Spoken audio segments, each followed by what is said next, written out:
નમસ્કાર મિત્રો, આજે આપણે એક ખૂબ જ મહત્વપૂર્ણ વિષય પર વાત કરીશું। આજના વિડીયોમાં હું તમને એવા 3 પ્રકારના ભોજન વિશે જણાવીશ જેનું સેવન કરવાથી મનુષ્યની ઉંમર ઘટી જાય છે અને વહેલું મૃત્યુ થાય છે।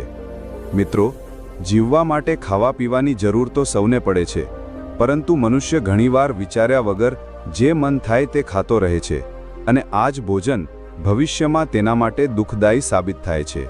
મિત્રો, આજે આપણે એ 3 પ્રકારના ભોજન વિશે જાણીશું જે મનુષ્યનું આયુષ્ય ઓછું કરે છે। આ પ્રશ્નનો જવાબ હું તમને એક ખૂબ જ મહત્વપૂર્ણ કથા દ્વારા આપીશ। તો મિત્રો, આજની વિડીયો ખૂબ જ મહત્વપૂર્ણ અને જ્ઞાનવર્ધક છે, તો આજની વિડીયોને અધૂરી છોડવાની ભૂલ ક્યારેય ના કરો, કારણ કે અધૂરું જ્ઞાન હંમેશા દુઃખ અને પાપનું કારણ બને છે। તેથી તમને નમ્ર વિનંતી છે કે આ વિડીયોમાં અંત સુધી જોડાયેલા રહેજો અને વિડીયોને લાઇક શેર કરી કોમેન્ટમાં જય શ્રી કૃષ્ણ લખવાનું ભૂલશો નહીં। અને હજુ સુધી અમારી ચેનલને સબસ્ક્રાઇબ નથી કરી તો સબસ્ક્રાઇબ જરૂર કરી લેજો, જેથી આવી માહિતીપ્રદ વિડીયોની જાણકારી સૌથી પહેલા તમારા સુધી પહોંચે। મિત્રો, એકવાર ભગવાન શ્રી વિષ્ણુ અને માતા લક્ષ્મી શેષનાગની શૈયા પર બિરાજમાન હતા। ત્યારે અચાનક ત્યાં દેવર્ષિ નારદજી પધારે છે।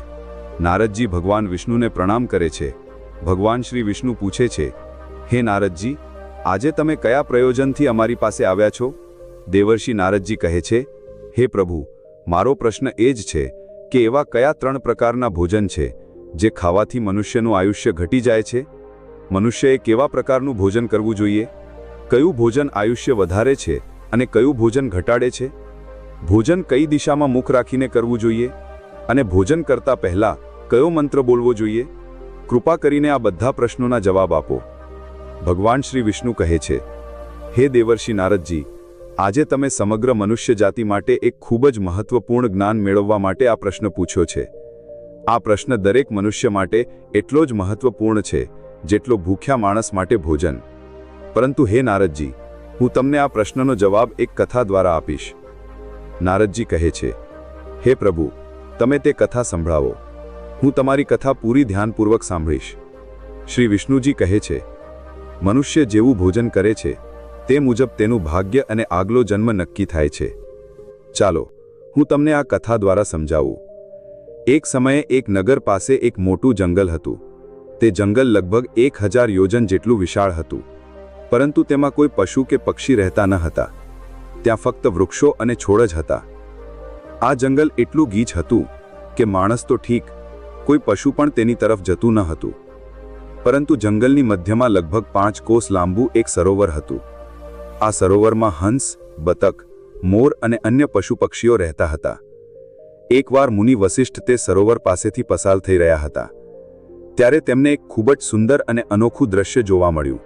આ જંગલમાં કોઈ આવતું જતું ન હતું, પરંતુ સરોવરની નજીક એક ખૂબ જૂનો આશ્રમ હતો। તે જૂનો હોવા છતાં તેનું સૌંદર્ય મનને મોહી લેતું હતું। તે આશ્રમ ખૂબ જ સુંદર અને પવિત્ર લાગતો હતો। આ આશ્રમમાં કોઈ સાધુ સંત તપસ્યા કરતા ન હતા કે શિષ્યોને જ્ઞાન અપાતું ન હતું। આશ્રમ સંપૂર્ણપણે ખાલી હતો। વશિષ્ઠ મુનિએ વિચાર્યું કે અહીં કોઈ સંત મહાત્મા નથી, તો ચાલો હું આજે અહીં વિશ્રામ કરું। વશિષ્ઠ મુનિ કે આશ્રમમાં એક રાત રહ્યા। સવારે ઉઠીને જ્યારે તેઓ સરોવર પાસે ગયા ત્યારે તેમણે રસ્તામાં એક મૃતદેહ જોયો। વશિષ્ઠ મુનિ વિચારમાં પડી ગયા કે આ જંગલમાં કોઈ આવતું જતું નથી, તો આ લાશ ક્યાંથી આવી? આ લાશ ખૂબ જ શક્તિશાળી અને સ્વસ્થ યુવાન પુરુષની લાગતી હતી। વશિષ્ઠ મુનિ મનમાં બોલ્યા કે આ પુરુષ કોણ છે? તેનું મૃત્યુ કેવી રીતે થયું? અને તે આ જંગલમાં કેવી રીતે આવ્યો હશે? આ મૃત માણસ વિશે જાણવા માટે વશિષ્ઠ મુનિ ચિંતિત થઈ ગયા। ત્યારે અચાનક આકાશમાં તેમને એક દિવ્ય વિમાન દેખાયું। તે વિમાન સરોવર પાસે આવીને અટક્યું અને તેમાંથી એક દિવ્ય પુરુષ નીચે ઉતર્યો। તે પુરુષ સ્નાન કરવા માટે સરોવરમાં ગયો। સ્નાન કર્યા બાદ તે બહાર આવ્યો અને તે મૃતદેહનું માંસ ખાવા લાગ્યો। તેણે પેટ ભરીને તે તાજા મૃતદેહનું માંસ ખાધું અને ફરી પોતાના દિવ્ય વિમાન તરફ જવા લાગ્યો। તે વિમાન સ્વર્ગના વિમાન જેવું લાગતું હતું।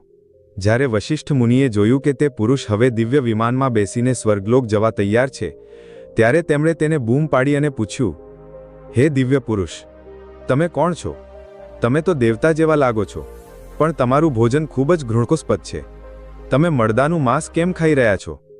કોઈ દેવતા આવું ભોજન કેવી રીતે કરી શકે? તમારું ભોજન તો ગાંધર્વ જેવું છે। સ્વર્ગમાંથી આવેલો પુરુષ આવું ભોજન કેવી રીતે કરી શકે? તે દિવ્ય પુરુષે કહ્યું, હે વિપ્ર, આજે મારું ભોજન આવું થઈ ગયું છે. હું તમને જણાવું છું કે મેં મારા જીવનમાં કઈ કઈ ભૂલો કરી, જેના કારણે આજે મારે આ ઘૃણાસ્પદ ભોજન કરવું પડી રહ્યું છે. હે મહર્ષિ, હું તમને મારી વાર્તા સંભળાવું છું. પહેલાના સમયમાં વિદર્ભ દેશમાં મારું એક રાજ્ય હતું. મારા મહાયશસ્વી પિતા રામવીર ત્યાં રાજ કરતા હતા. તેમનું નામ ત્રણેય લોકમાં પ્રસિદ્ધ હતું. મારા પિતાજી ખૂબ જ ધાર્મિક હતા. તેમને 2 પત્નીઓ હતી અને તે બંનેથી તેમને 2 પુત્રો થયા, હું અને મારો ભાઈ. હું મારા પિતાનો મોટો પુત્ર હતો. મારા પિતાએ મારું નામ પરમરાજ રાખ્યું હતું અને મારા નાના ભાઈનું નામ અમરરાજ. અમે બંને ભાઈ અમારા નામ અને કામથી ખૂબ પ્રસિદ્ધ હતા. અમારું જીવન સુખથી વીતી રહ્યું હતું. એક દિવસ અચાનક મારા પિતાજીનું અવસાન થયું. પિતાજીના મૃત્યુ પછી મને વિદર્ભ દેશનો રાજા બનાવવામાં આવ્યો. હું સાવધાનીપૂર્વક રાજ્ય ચલાવવા લાગ્યો. ઘણા વર્ષો સુધી રાજ્ય કર્યા પછી એક દિવસ મને આધ્યાત્મિક શક્તિનો અનુભવ થયો અને હું વૈરાગી બની ગયો. તે જ દિવસે મેં મારા આખા રાજ્યમાં જાહેરાત કરાવી કે મેં રાજપાટનો ત્યાગ કરવાનો નિર્ણય લીધો છે અને મૃત્યુ સુધી તપસ્યા કરવાનો નિશ્ચય કર્યો છે. મેં વિદર્ભ દેશનું રાજ્ય મારા નાના ભાઈ અમરરાજને સોંપી દીધું અને તેને રાજા બનાવ્યો. તે પછી હું અહીં આ સરોવર પાસે આવ્યો અને કઠોર તપસ્યા શરૂ કરી. મેં 8000 વર્ષો સુધી આ સરોવરના પાણીમાં બેસીને તપસ્યા કરી. મારી તપસ્યા જોઈને બધા દેવતા ખુશ થયા અને મારી તપસ્યાના પ્રભાવથી મને બ્રહ્મલોકની પ્રાપ્તિ થઈ. પરંતુ બ્રહ્મલોક પહોંચ્યા પછી પણ મને ખૂબ ભૂખ અને તરસ લાગવા માંડી. બ્રહ્મલોકમાં કોઈને ભૂખ કે તરસ લાગતી નથી અને ત્યાં કોઈ મરતું પણ નથી. છતાં મારી બધી ઇન્દ્રિયો ભૂખથી તડફડવા લાગી. હે મુનિવર, મારી આ સમસ્યાના નિવારણ માટે હું બ્રહ્મલોકના સર્વશ્રેષ્ઠ દેવતા બ્રહ્માજી પાસે ગયો. મેં તેમને પૂછ્યું, હે ભગવાન, મેં સાંભળ્યું છે કે બ્રહ્મલોકમાં કોઈ પણ પ્રાણીને ભૂખ તરસ લાગતી નથી, તો પછી મને કેમ ભૂખ તરસ સતાવી રહી છે? કૃપા કરીને મને જણાવો કે હું શું ખાઉં જેથી મારી ભૂખ શાંત થાય. ત્યારે બ્રહ્મદેવે મને કહ્યું, હે રાજન, પૃથ્વી પર દાન ધર્મ કરવાથી જ વ્યક્તિ આ લોકમાં ભૂખ તરસથી મુક્ત થઈ શકે છે. પરંતુ હે રાજન, તમે તમારા જીવનકાળમાં ક્યારેય દાન કર્યું નથી. દરવાજે આવેલા ભિખારીને પાછો મોકલી દીધો. તેને ક્યારેય દાન આપ્યું નથી. તમે રાજા હતા, તમે તમારી પ્રજાને સુખી રાખી, પણ રાજમહેલમાં રહીને પણ તમે દરવાજે આવેલા અતિથિઓને ભોજન આપ્યું નથી. અને તમે હંમેશા અયોગ્ય ભોજન કર્યું છે. તમે સ્નાન કર્યા વિના જ ભોજન કરતા હતા, જે શાસ્ત્રો અનુસાર પાપ માનવામાં આવે છે. આ ઉપરાંત ભોજન શરૂ કરતા પહેલા તમે ક્યારેય ઈશ્વરનો આભાર માન્યો નથી. જો તમને ભોજન મળે છે તો તે કોના કારણે મળે છે તેના માટે પ્રાર્થના કરવી જોઈએ, જે તમે કર્યું નથી. હે રાજન, આ જ કારણથી તમને આ પાપ લાગ્યું છે. તેથી જ તમને બ્રહ્મલોકમાં હોવા છતાં ભૂખ અને તરસનો કષ્ટ સહન કરવો પડી રહ્યો છે. તમે જીવતા હતા ત્યારે ઘણા પ્રકારના આહાર એકલા જ ખાધા, બીજાને આપ્યા નહીં. તેનાથી તમારું શરીર તો બળવાન બન્યું, પણ તમારું પુણ્ય ક્ષીણ થઈ ગયું. તમે તપસ્યા કરી, તેનાથી તમને બ્રહ્મલોકમાં સ્થાન તો મળ્યું, પણ તમારી ભૂખ શાંત થઈ નહીં. હે રાજન, તમારી ભૂખ શાંત કરવાનો મારી પાસે એક ઉપાય છે. તે સરોવર પાસે તમારો મૃતદેહ પડ્યો છે. તમે તેનું જ માંસ ખાઈને તમારી ભૂખ મટાડો. બ્રહ્માજીએ મને આ પ્રમાણે સમજાવ્યું. ત્યારે મેં તેમને પૂછ્યું, હે પ્રભુ, મારા શરીરનું ભક્ષણ કર્યા પછી મારું શું થશે? મારી પાસે ખાવા માટે કંઈ બાકી નહીં રહે. હું એક બ્રહ્મ પુરુષ છું અને હું કોઈ જીવની હત્યા કરી શકું નહીં. તો હે ભગવાન, કૃપા કરીને એવું કોઈ ભોજન બતાવો જે ખાધા પછી મારી ભૂખ તરસ હંમેશા માટે મટી જાય અને જે ક્યારેય ખતમ ન થાય. ત્યારે બ્રહ્મદેવ કહે છે, હે રાજન, મેં તમારું શરીર જ અક્ષય બનાવી દીધું છે. તમે તેને જેટલું પણ ખાશો તે ક્યારેય ખત્મ નહીં થાય અને તેમાંથી દુર્ગંધ પણ નહીં આવે. તમારા દ્વારા ખાધેલા તમારા જ શરીરના અંગો બીજા દિવસે ફરી તાજા થઈ જશે. તમારા શરીરનો માંસ ખાતા ખાતા જ્યારે તમને 1-2 વર્ષ વીતી જશે ત્યારે તે જંગલમાં એક દિવસ મહર્ષિ વસિષ્ઠ પધારશે અને તેમના દ્વારા જ તમને આ પાપમાંથી મુક્તિ મળશે. પ્રમાણે જ્યારે બ્રહ્માજીએ તે રાજાને આ રહસ્ય જણાવ્યું ત્યારે તે દિવ્ય પુરુષે બધી હકીકત મહર્ષિ વસિષ્ઠને જણાવી. તેણે કહ્યું, હે વિપ્ર, હું એક સામાન્ય માણસ હતો, પણ મારી કેટલીક ભૂલોને કારણે મારું શરીર ક્યારેય નાશ પામતું નથી. હું રોજ આવીને મારા શરીરનું કાચું માંસ ખાઈ લઉં છું. આ જ મારો આહાર છે. ખબર નહીં ક્યારે મુનિ વસિષ્ઠ અહીં આવશે અને મને આ કષ્ટમાંથી મુક્તિ અપાવશે. આવું વિચારતા વિચારતા મેં ઘણા વર્ષો વિતાવી દીધા છે અને હું આજે પણ મહર્ષિ વસિષ્ઠની રાહ જોઈ રહ્યો છું. રાજા પરમરાજના આ દુઃખભર્યા વચનો સાંભળીને મુનિ વસિષ્ઠ બોલ્યા, હે રાજન, તમારા સદનસીબે હું અહીં આવ્યો છું. હું જ મુનિ વસિષ્ઠ છું. કહો રાજન, હું તમને કઈ રીતે મદદ કરી શકું છું? આ સાંભળીને રાજા પરમરાજ ખૂબ ખુશ થયા. તેમણે જમીન પર સૂઈને વસિષ્ઠના ચરણોને વંદન કર્યા.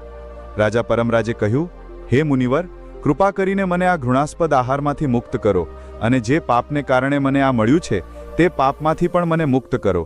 હું આ પ્રકારનું ભોજન કરતાં કરતાં નિરાશ થઈ ગયો છું.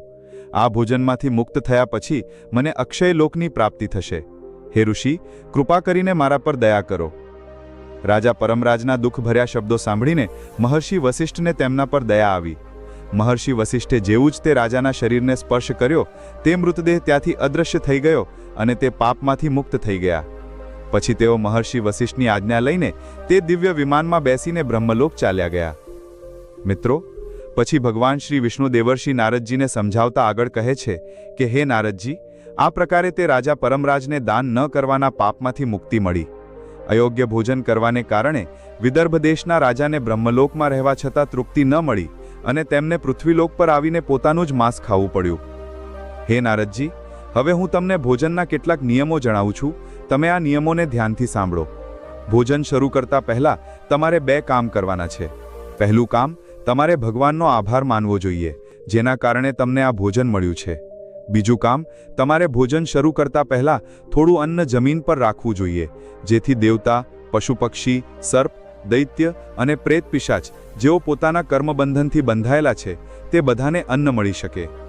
જો ભોજન કરતી વખતે કોઈ અતિથિ આવી જાય તો તેનું સ્વાગત કરો, તેને આસન આપો, પ્રણામ કરીને સન્માન કરો, પછી તેને શ્રદ્ધાપૂર્વક ભોજન કરાવીને વિદાય કરો. કારણ કે જેના ઘરેથી અતિથિ નિરાશ થઈને પાછો ફરે છે તે પોતાના પાપ આપીને તેના શુભ કર્મો લઈ જાય છે. પિતાના ઘરમાં રહેતી પરણેલી દીકરી, દુઃખી સ્ત્રી, સગર્ભા સ્ત્રી અને વૃદ્ધને ભોજન કરાવ્યા પછી જ ભોજન કરવું જોઈએ. આ બધાને ભોજન કરાવ્યા વિના જે પોતે ભોજન કરે છે તેનું ભોજન પાપ બની જાય છે. આવો વ્યક્તિ નરકમાં જાય છે.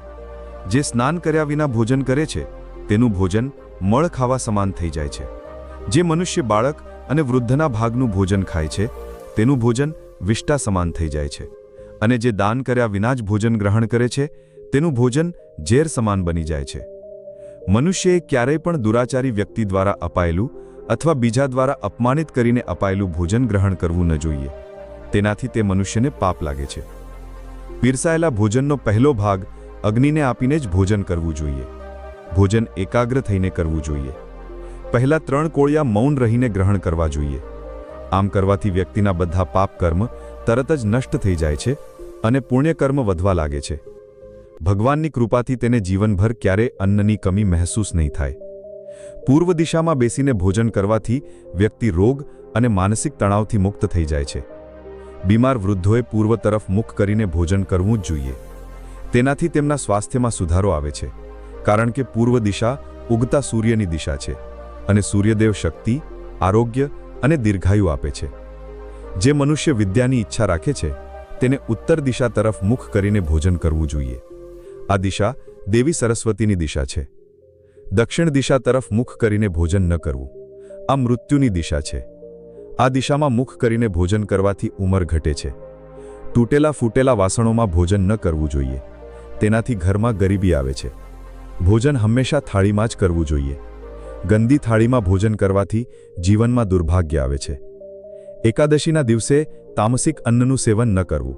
જે મનુષ્ય એકાદશીના દિવસે તામસિક અન્ન એટલે કે માંસનું સેવન કરે છે, લક્ષ્મી તે ઘર છોડીને ચાલી જાય છે. ભોજનનો બગાડ કરવો અયોગ્ય છે. તેથી થાળીમાં જેટલું જરૂરી હોય તેટલું જ ભોજન લો. જો કોઈ વ્યક્તિ સાથે ભોજન કરી રહી હોય તો તેનું ભોજન પૂરું થાય ત્યાં સુધી ઉઠીને જવું ન જોઈએ. તેનાથી પિતૃદેવ નારાજ થાય છે. ભોજન પછી થાળીમાં હાથ ધોવા અયોગ્ય માનવામાં આવે છે. થાળીમાં હાથ ધોવાથી અન્નનું અપમાન થાય છે. ભોજન પછી થાળીમાં હાથ ધોનારા લોકો નીચ યોનિમાં જન્મ લે છે. વ્યક્તિએ ક્યારેય પણ પલંગ પર બેસીને ભોજન ન કરવું જોઈએ. આમ કરવાથી તે ઘણા પ્રકારના રોગોથી પીડાઈ શકે છે. ભોજન ફક્ત જમીન પર આસન પાથરીને તેના પર બેસીને જ કરવું જોઈએ. ભોજન કરતી વખતે દિશાઓનું ધ્યાન રાખવું ખૂબ જ જરૂરી છે. જો ખોટી દિશામાં બેસીને અથવા ખોટી દિશામાં મુખ કરીને કોઈ ભોજન કરે છે તો તેને ખરાબ પરિણામ મળે છે. જો ભોજન પરથી કોઈ પગ રાખીને ચાલ્યું ગયું હોય અથવા કોઈ વ્યક્તિ ભોજનને ઓળંગીને ચાલ્યું ગયું હોય તો તેવું ભોજન ક્યારેય ખાવું ન જોઈએ. તે ભોજન અશુદ્ધ થઈ જાય છે. આવું ભોજન પશુઓને ખવડાવી દેવું જોઈએ. બીજા દ્વારા ઓળંગેલું ભોજન ખાવાથી મનુષ્યની ઉંમર ઓછી થાય છે અને તેના શરીરમાં જુદા જુદા રોગ ઉત્પન્ન થાય છે. જો ભોજનમાં વાળ નીકળે તો તે ભોજન છોડી દેવું જોઈએ. જો અન્નમાં વાળ નીકળે તો તેને ક્યારેય ભગવાનને પ્રસાદ તરીકે ચડાવવું ન જોઈએ કે પોતે પણ ખાવું ન જોઈએ. આવું ભોજન પ્રેતોને મળે છે. આવું ભોજન કરવાથી મનુષ્યનું વહેલું મૃત્યુ થાય છે. મનુષ્યએ બીજા માટે પીરસેલું ભોજન પણ ન ખાવું જોઈએ. જે મનુષ્ય બીજાનું ભોજન છીનવીને ખાય છે અથવા કોઈને આપ્યા વિના પોતે જ તે અન્નનો ઉપયોગ કરે છે, તેનાથી દેવી અન્નપૂર્ણા નારાજ થાય છે. ભોજન હંમેશા બધામાં વહેંચીને ખાવું જોઈએ. બીજાના ભાગનું ભોજન કરવાથી મનુષ્યના પુણ્યકર્મ નષ્ટ થઈ જાય છે. પવિત્ર આસન પર બેસીને, પગ જમીન પર રાખીને અને પૂર્વ તરફ મુખ કરીને અન્ન ગ્રહણ કરવું શ્રેષ્ઠ માનવામાં આવે છે. પૂર્વ તરફ મુખ કરીને ભોજન કરવાથી યશની પ્રાપ્તિ થાય છે અને ઉત્તર તરફ મુખ કરીને ભોજન કરવાથી સત્યની પ્રાપ્તિ થાય છે. બંને હાથ, બંને પગ અને મુખને પાણીથી ધોઈને જ ભોજન કરવું જોઈએ. ભોજનના પાત્રને જમીન પર રાખીને અન્ન ગ્રહણ કરવું શ્રેષ્ઠ માનવામાં આવે છે. શાસ્ત્રોમાં આ પ્રકારના ભોજનને ઉપવાસ સમાન ગણાવ્યું છે. મનુષ્યએ ક્રોધ કર્યા વિના ભોજન કરવું જોઈએ. ક્રોધની અવસ્થામાં ભોજન કરવાથી ભોજનનું અપમાન થાય છે અને ઘણા પ્રકારની બીમારીઓ ઉત્પન્ન થાય છે. ગુસ્સાથી ભરેલા મનથી પણ ભોજન કરવું અશુભ છે. જે જૂતા પહેરીને ભોજન કરે છે, આ પ્રકારના ભોજનને શૂરી ભોજન કહેવાય છે. બરાબર મધ્યરાત્રિમાં ભોજન કરવું પણ અશુભ માનવામાં આવે છે. જો પેટ ખરાબ હોય તો પણ ભોજન ન કરવું જોઈએ. ભીના કપડાં પહેરીને પણ ભોજન કરવું અશુભ છે. બીજા માટે પીરસેલું ભોજન ક્યારેય ન કરવું જોઈએ. સૂતા સૂતા, ઊભા રહીને, તૂટેલા ફૂટેલા પાત્રમાં, જમીન પર રાખીને અથવા હાથ પર રાખીને ભોજન ગ્રહણ કરવાથી ગરીબી આવે છે. શાસ્ત્રો અનુસાર સ્ત્રીએ પતિના ભોજન પછી જ ભોજન કરવું જોઈએ. જો પતિ ઘરથી દૂર હોય તો પતિનું ધ્યાન કરીને ભોજન કરવું જોઈએ. તેનાથી પતિની ઉંમર લાંબી થાય છે અને સ્ત્રી હંમેશા સૌભાગ્યવતી રહે છે. પતિ પહેલા ભોજન કરવું શાસ્ત્રોમાં અશુભ માનવામાં આવ્યું છે. તેનાથી પતિની ઉંમર ઓછી થાય છે. ભોજન કરતી વખતે માથા પર છત અથવા વૃક્ષનો છાંયો હોવો જ જોઈએ. ફક્ત એક વસ્ત્ર પહેરીને પણ ભોજન કરવું અયોગ્ય છે અથવા નગ્ન અવસ્થામાં ભોજન કરવું અશુભ છે. તેનાથી જીવનમાં દુર્ભાગ્ય આવે છે. સવારી પર બેસીને એટલે કે કોઈ વાહનમાં બેસીને પણ ભોજન ગ્રહણ કરવું અયોગ્ય છે. સાથે જ પલંગ પર બેસીને ભોજન કરવાથી વ્યક્તિની ઉંમર ઓછી થઈ જાય છે. હસતા હસતા અથવા રડતા રડતા ભોજન કરવું અનિષ્ટનું કારણ બને છે. તેનાથી ગળામાં અન્ન ફસાઈને જીવ જવાનો પણ ખતરો રહે છે. મિત્રો, હવે ભગવાન શ્રી વિષ્ણુ કહે છે, હે દેવર્ષિ નારદજી, હવે તો તમને તમારા પ્રશ્નોના જવાબ મળી ગયા હશે કે મનુષ્યએ કયું ભોજન કરવું જોઈએ અને કયું ભોજન ક્યારેય ન કરવું જોઈએ. ત્યારે દેવર્ષિ નારદજી કહે છે, હે પ્રભુ, હવે મને મારા પ્રશ્નનો જવાબ મળી ગયો છે અને હું સમજી ગયો છું કે કયું ભોજન છે જેના કારણે મનુષ્યનું વહેલું મૃત્યુ થાય છે. હવે હું તમારા દ્વારા સંભળાવેલી આ કથાને સંપૂર્ણ વિષ્ણુ લોકમાં પ્રખ્યાત કરીશ. મિત્રો, જો તમે આ વિડિયો અહીં સુધી જોયો છે તો તમે સમજી ગયા હશો કે કયું ભોજન કયા સમયે કરવું જોઈએ અને કઈ પરિસ્થિતિમાં ભોજન ન કરવું જોઈએ. મિત્રો, તમને આ કથા કેવી લાગી? નીચે કમેન્ટ બોક્સમાં કમેન્ટ કરીને જરૂર જણાવજો. અને મિત્રો, જો તમારા મનમાં કોઈ પ્રશ્ન હોય જે તમને સમજાયો ન હોય તો તે પણ તમે આ વિડિયો નીચે કમેન્ટ બોક્સમાં કમેન્ટ કરી શકો છો. જો તમને આ વિડિયો પસંદ આવ્યો હોય તો વિડિયોને લાઈક કરો અને ચેનલને પણ જરૂર સબસ્ક્રાઇબ કરો. સાથે જ બેલ નોટિફિકેશનને ઓલ પર જરૂર સિલેક્ટ કરો, જેથી હું કોઈ પણ વિડિયો મૂકું તો તેની નોટિફિકેશન સૌથી પહેલા તમારી પાસે પહોંચે અને તમે સૌથી પહેલા વિડિયો જોઈ શકો. તો મિત્રો, અહીં સુધી વિડિયો જોવા માટે આપ સૌનો ખૂબ ખૂબ આભાર. જય શ્રી કૃષ્ણ. ધન્યવાદ.